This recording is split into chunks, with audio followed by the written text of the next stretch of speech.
ಬೇಗ ಬಂದವರು. ಈಗ ಸನ್ಮಾನ್ಯ ಸಭಾಧ್ಯಕ್ಷರೇ, ಅಧ್ಯಕ್ಷರೇ, ಒಂದು ನಿಮಿಷ.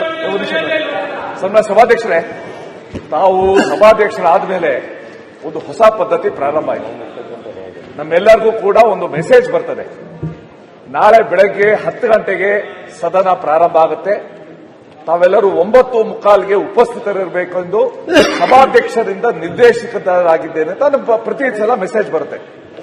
ನಾವು 9:15 ಬಂದು ಈಗ 11 ಗಂಟೆ 10 ನಿಮಿಷ. ನಾವೇ ನಮ್ಮ ಟೈಮ್ಗೆ ಮರ್ಯಾದೆ ಕೊಡದೇ ಇದ್ರೆ ಇಲ್ಲಿ ರಾಜ್ಯ ಏನು ಕೊಡುತ್ತೆ?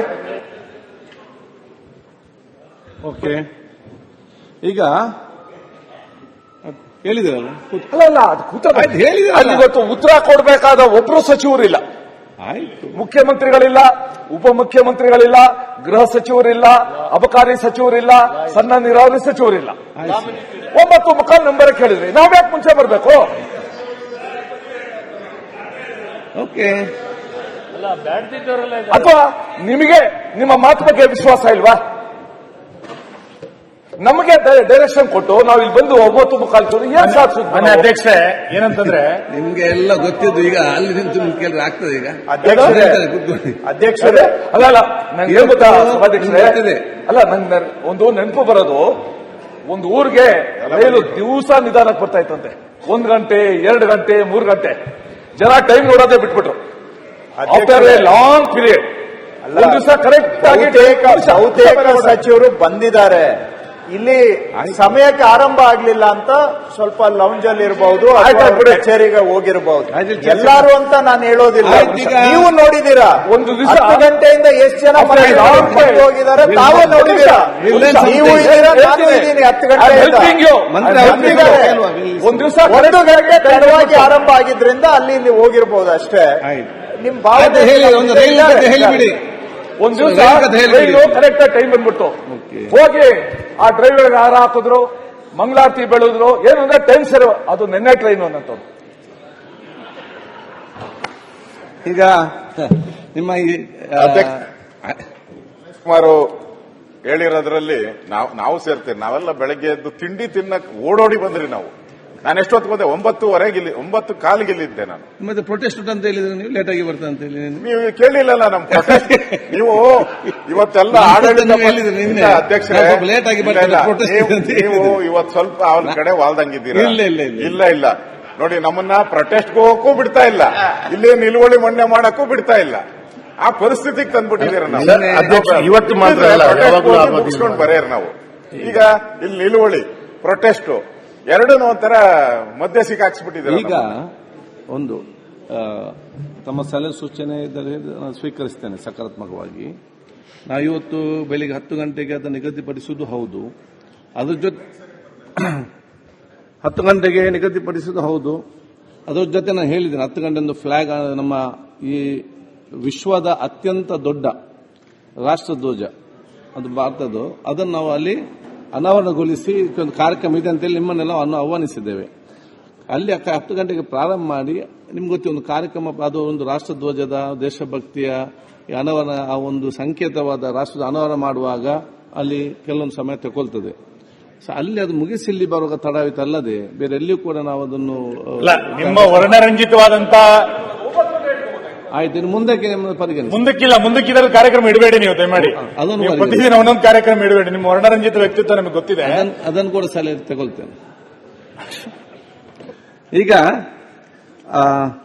ದಿನಾಂಕ 8-12-2025 ಸದನಕ್ಕೆ ನಿಗದಿತ ಸಮಯಕ್ಕೆ ಹಾಜರು ಮಾನ್ಯ ಸದಸ್ಯರುಗಳು C Puttarangashetty, V Sunil Kumar, K Shadakshari, Ravikumar Gowda, Chennareddy Patil, Mahesh Tenginakai, Nayana Motamma, ಕರಮಜಿ ನಾಯಕ್, ಎಎಸ್ ಪೊನ್ನಣ್ಣ, ಡಾ Avinash Umesh Jadhav, S Suresh Kumar, MR Patel, Tanveer Sait, Basavaraj Mattimud, Rajesh Nayak, Sharanu Salagar, Ganesh Prakash Hukkeri, BP Harish, Raja Venugopal Nayak, Jolle Shashikala Annasab, GK Venkatashivareddy, Prabhu B Chavan, Darshan ಪುಟ್ಟನಯ್ಯ.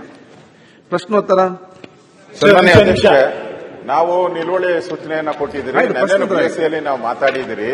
ಉತ್ತರ ಕರ್ನಾಟಕದ ಚರ್ಚೆಯನ್ನ ಅದು ಸರ್ಕಾರ ಈಗಾಗಲೇ ಮೊದಲ ಆದ್ಯತೆಯಲ್ಲಿ ಉತ್ತರ ಕರ್ನಾಟಕ ಚರ್ಚೆ ತೀರ್ಮಾನ ತಗೊಳ್ಬೇಕಂತ ನೀವು ಇದ್ದೀರಿ. ಬಿಎಸ್ಎಲ್ ತೀರ್ಮಾನ ಆಗಿದೆ. ಕ್ವಶನ್ ಅವರಾದ ತಕ್ಷಣವೇ ವರದಿ ಸಲ್ಲಿಸಿದರೆ ಉತ್ತರ ಕರ್ನಾಟಕದ ಬಗ್ಗೆ ಚರ್ಚೆ ನೇರವಾಗಿ. ಇಲ್ಲ ಅಧ್ಯಕ್ಷ, ಒಂದೇ ನಿಮಿಷ. ಈಗ ನಿನ್ನೆನೂ ಕೂಡ ನಾನು ಮಹದೇವಪ್ಪ ಅವ್ರು ಬಂದಿಲ್ಲ, ನಾನು ತಾವು ಹೇಳಿದ್ರಿ ಅಂತ ನಾವು ಆಮೇಲೆ ಕ್ವಶನ್ ಅವರ್ ಅಂತ ಮಹದೇವಪ್ಪನವ್ರದ್ದು ಸ್ಕ್ರೋಲಿಂಗ್ ಬರ್ತಾ ಇದೆ, ಎಲ್ಲವನ್ನ ಬದಿಗೊತ್ತಿ ನಾವು ಚರ್ಚೆಗೆ ಮಾಡ್ತಾ ಇದ್ದೀರಿ ಅಂತೇಳಿ ಮುಖ್ಯಮಂತ್ರಿಗಳ ಕಚೇರಿಯಿಂದ ಆಚೆ ಬಂದು ಹೇಳಿರೋ ಸ್ಟೇಟ್ಮೆಂಟ್ ಅದು ಸದನ ನಡೆಯುವಾಗ. ಈಗ ಸದನ ಒಂದೇ ನಿಮಿಷ, ಸದನ ನಡೆಯುವಾಗ ಒಬ್ಬ ಮಂತ್ರಿಗಳು ಇಲ್ಲಿ ಸದನದ ತೀರ್ಮಾನ ಆಗದೆ ಇರೋದನ್ನ ಕೊಟ್ರೆ ಏನ್ ಸದನಕ್ಕೆ ಏನ್ ಗೌರವ ಬರ್ತತೆ? ನಾವು ಏನಪ್ಪ ಹಿಂಗಾಗೋಯ್ತು, ಇದು ಚರ್ಚೆ ಆಗ್ಲೇ ಇಲ್ಲ, ಇಲ್ಲಿ ಕ್ವಶನ್ ಅವರ್ ಬದಿಗೊತ್ತೀರಿ ಅಂತ ನಾವು ಏನು ಹೇಳಲೇ ಇಲ್ಲ, ತಾವು ಹೇಳಲಿಲ್ಲ, ನಾನು ಹೇಳಲಿಲ್ಲ, ಚರ್ಚೆ ಆಗ್ಲಿಲ್ಲ. ಅವ್ರದ್ದು ಸ್ಕ್ರೋಲಿಂಗ್ ಬರ್ತಾ ಇದೆ, ರಿಪಬ್ಲಿಕ್ ಟಿವಿ ಎಲ್ಲಾ ಟಿವಿಗಳಲ್ಲೂ ಬರ್ತಾ ಇದೆ. ಅದು ನಾನು ಹೇಳ್ತಾರೆ ಮಹದೇವಪ್ಪನವರು ನಿಮ್ಮ ವ್ಯಾಪ್ತಿಗೂ ಬಂದ್ಬಿಟ್ಟವ್ರೆ. ಮೋಸ್ಟ್ಲಿ ಎಲ್ಲ ಈ ಬದಲಾವಣೆ ಆದಾಗೆಲ್ಲ ಅಲ್ಲ ಅವ್ರು ಹೋಗ್ತಾರ, ಏನಾನ ಬರ್ತಾರ ಅಲ್ಲಿಗೆ, ನೀವೇ ಅಲ್ಲಿ ಬಂದು ಕೂತ್ಕೊಂತೀರಾ? ಇಲ್ಲ ಟ್ರೈನಿಂಗ್ ಏನಾನ ತಾಂತಾ ಇದ್ದೀರಾ? ಈಗ ಆಯ್ತು, ಈಗ ಚರ್ಚೆ ಆಗಬೇಕಲ್ಲ, ಫಸ್ಟ್ ಬೇಗ ಮುಗಿಸುವ. ಇಲ್ಲ ಅಧ್ಯಕ್ಷರೇ, ಇದನ್ನ ಅವರು ಹೇಳಿದ್ದಾರೆ. ಸದನ ಈಗ ಉತ್ತರ ಕರ್ನಾಟಕದ ಬಗ್ಗೆ ಎಲ್ಲರೂ ಅವರು ಇಂಟ್ರೆಸ್ಟ್ ಆಗಿದ್ದಾರೆ. ನೆನ್ನೆ ಮುಖ್ಯಮಂತ್ರಿ ಮಾತಾಡಿದ್ದಾರೆ. ಬಹಳ ಇಂಪಾರ್ಟೆಂಟ್ ಇರೋದ್ರಿಂದ, ಮತ್ತೆ ಬೆಳೆ ಹಾನಿಯಾಗಿದೆ, ಫ್ಲಡ್ ಆಗಿದೆ. ಉತ್ತರ ಕರ್ನಾಟಕದ ಭಾಗದಲ್ಲೇ ಫ್ಲಡ್ ಆಗಿರೋದು, ಬೇರೆ ಕಡೆ ಎಲ್ಲಿಲ್ಲ. ಅಲ್ಲೇ ಜಾಸ್ತಿ ಫ್ಲಡ್ ಆಗಿರೋದು, ಅಲ್ಲೇ ಸಾವು ನೋವು ಆಗಿರೋದು, ಅಲ್ಲೇ ರೈತರ ಆತ್ಮಹತ್ಯೆ ಆಗಿರೋದು, ಎಲ್ಲನೂ ಅಲ್ಲೇ ಜಾಸ್ತಿ ಆಗಿರೋದು. ಅದಕ್ಕೆ ನಾವು ಉತ್ತರ ಕರ್ನಾಟಕ ಅಂತಾನೆ ಕೊಟ್ಟಿದ್ದೀರಿ. ಇಲ್ಲಿ ಉತ್ತರ ಕರ್ನಾಟಕದ ನಿಲುವಳಿಯನ್ನ ಕೊಟ್ಟಿದ್ದೀರಿ ನಾವು. ಈಗ ನಿಮ್ಮ ಉದ್ದೇಶ ಉತ್ತರ ಕರ್ನಾಟಕದ ಸಮಸ್ಯೆ ಬಗ್ಗೆ ಚರ್ಚೆ ಆಗಬೇಕು. ಸರ್ಕಾರದ ಉದ್ದೇಶ ಕೂಡ ಉತ್ತರ ಕನ್ನಡ ಬಗ್ಗೆ ಸಮಸ್ಯೆ ಬಗ್ಗೆ ಚರ್ಚೆ ಆಗಬೇಕು, ಅದಕ್ಕೆ ಪರಿಹಾರ ಕಾಣಬೇಕಂತ ಇಬ್ಬರು ಒಂದೇ ಉದ್ದೇಶ ಇದೆ. ಅಲ್ಲ, ನಾವು ನಿಲುವಳಿ ಕೊಟ್ಟಿದ್ದೀರಿ. ಅವರ ಉದ್ದೇಶ ಏನೋ, ಅವ್ರಿಗೆ ನಮಗೆ ವಿರೋಧ ಪಕ್ಷಕ್ಕೆ ರೈಟ್ಸ್ ಇದೆ, ಅಧಿಕಾರ ಇದೆ, ನಾವು ಕೇಳಿದ್ದೇವೆ. ಕಾನೂನು ಪ್ರಕಾರ ಮಾನ್ಯ ಅಧ್ಯಕ್ಷರೇ, ನೀವು ಅಜೆಂಡಾದಲ್ಲಿ ಪ್ರಶ್ನೋತ್ತರ ಆದ ನಂತರ ಉತ್ತರ ಕರ್ನಾಟಕದ ಚರ್ಚೆ ತಗೊಂಡಿದ್ದೀರಿ, ನಮ್ದು ಭಿನ್ನಾಭಿಪ್ರಾಯ ಇಲ್ಲ. ಇವತ್ತು ನಿಲುವಳಿ ಸೂಚನೆ ಮುಖಾಂತರ ವಿರೋಧ ಪಕ್ಷದ ನಾಯಕರು ಉತ್ತರ ಕರ್ನಾಟಕದಲ್ಲಿ ಆಗಿರುವಂತಹ ಪ್ರಾಕೃತಿಕ ವಿಕೋಪದ ಹಿನ್ನೆಲೆಯಲ್ಲಿ ರೈತರಿಗೆ ಏನು ಸಮಸ್ಯೆ ಆಗಿದೆ, ಗ್ರಾಮೀಣಾಭಿವೃದ್ಧಿಯಲ್ಲಿ ಏನು ವ್ಯತ್ಯಾಸ ಆಗಿದೆ, ಜನಜೀವನದಲ್ಲಿ ಏನು ವ್ಯತ್ಯಾಸ ಆಗಿದೆ ಅನ್ನೋದನ್ನ ಎಲ್ಲದನ್ನು ಹೇಳಿದೆ. ಪತ್ರಿಕೆಗಳು ಬಹಳ ದೊಡ್ಡ ಪ್ರಮಾಣದಲ್ಲಿ ಬರಲಿಕ್ಕೆ ಶುರು ಮಾಡಿದೆ, ನಿಮಗೆ ಗೊತ್ತಿದೆ. ಇದನ್ನ ಎಲ್ಲದನ್ನು ಆದ್ಯತೆಯಿಂದ ತೆಗೆದುಕೊಂಡು ನಿಲುವಳಿ ಸೂಚನೆ ತಗೊಳ್ಬೇಕು ಅಂತ ನಮ್ಮ ಆಗ್ರಹ ಇರೋದು. ಹಂಗಾಗಿ ದಯಮಾಡಿ ನೀವು ಅದಕ್ಕೆ ಅವಕಾಶ ಕೊಡಿ. ಬೆಳಗಾವಿ ಸೆಷನ್ ನಲ್ಲಿ ಪ್ರಾಕೃತಿಕ ವಿಕೋಪದ ಚರ್ಚೆ ಉತ್ತರ ನಿಮ್ಮ ಸಲಹೆ ಏನೀಗ? ಸಲಹೆ ಈ ಪ್ರಶ್ನೋತ್ತರ ಬಿಟ್ಟು ನೀವು ತಗೊಳ್ಳಿ. ಆಯ್ತು, ಪ್ರಶ್ನೋತ್ತರ ಬದಿಗಿಡಿ. ಈಗ ಉತ್ತರ ಕರ್ನಾಟಕ ಚರ್ಚೆ ಪ್ರಾರಂಭ ಮಾಡಿ, ತಗೊಳ್ಳಿ, ಶುರು ಮಾಡಿ. ಅಲ್ಲ ಅಧ್ಯಕ್ಷರೇ, ನಾನು ಕೇಳ್ಕೊಳ್ತಾ ಇದ್ದೇನೆ, ಸಮಸ್ಯೆ ಏನು ನನ್ಗೂ ಅರ್ಥ ಆಗ್ತಾ ಇಲ್ಲ. ಸರ್ಕಾರನೇ ಚರ್ಚೆ ಆರಂಭ ಮಾಡಿ ಅಂತ ಹೇಳುವಂತ ಹಂತದಲ್ಲಿರುವಾಗ ಯಾವುದ್ರ ಬಗ್ಗೆ ತಾವು ಆಕ್ರೋಶ ವ್ಯಕ್ತಪಡಿಸ್ತಾ ಇದ್ದೀರಾ ನನ್ಗೆ ಗೊತ್ತಿಲ್ಲ. ಸಮಸ್ಯೆ ಮಾಡ್ಲಿಕ್ಕೆ ಅವಕಾಶ ಸಿಗಲಿಲ್ಲ ಅಂತ ನಿಮ್ಗೆ ಆಕ್ರೋಶ ಆಗಿದೆ. ನಾವೇ ಹೇಳ್ತಾ ಇದೀವಿ, ಪ್ರಶ್ನೋತ್ತರ ಅವಧಿ ಮುಗಿದ ಕೂಡಲೇ ಉತ್ತರ ಕರ್ನಾಟಕದ ಚರ್ಚೆ ಆರಂಭ ಮಾಡೋಣ ಅಂತ ಸರ್ಕಾರನೇ ಸಲಹೆ ಕೊಟ್ಟಿದೆ. ಈಗ ಅದು ಸ್ಪೀಕರ್ ಆಗಿರುವಾಗ ಅಧ್ಯಕ್ಷರೇ, ಸಮಸ್ಯೆ ಏನು ಅಂತ ನನಗೆ ಗೊತ್ತಾಗ್ತಾ ಇಲ್ಲ. ಯಾವುದು ಸಮಸ್ಯೆ ಸಿಗಲಿಲ್ಲ ಅನ್ನೋದು ಸಮಸ್ಯೆ. ಏನ್ ಮಾತಾಡ್ತಿದೀವಿ ಅಂತ ಕಂದಾಯ ಸಚಿವರು ಕೇಳಿಸ್ಕೊಳ್ಳುವಂತದನ್ನ ಪರಿಪಾಠ ಮಾಡ್ಕೊಂಡ್ರೆ ಒಳ್ಳೇದು.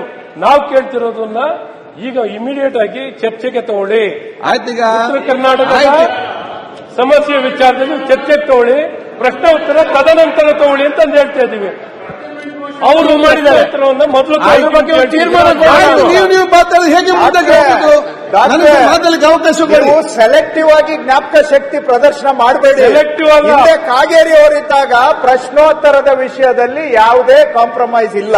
ಈಗ ಮೇಲೆ ಅಂತ ಹೇಳಿದ್ದಾರೆ. ಆ ಪದ್ಧತಿಯನ್ನ ನಾವು ಅನುಸರಿಸಿಕೊಂಡು ಬಂದಿದ್ದೇವೆ. ಅದು ಬರ್ತೋಯ್ತಾ ನಿಮ್ಗೆ? ಹಾಗಾದ್ರೆ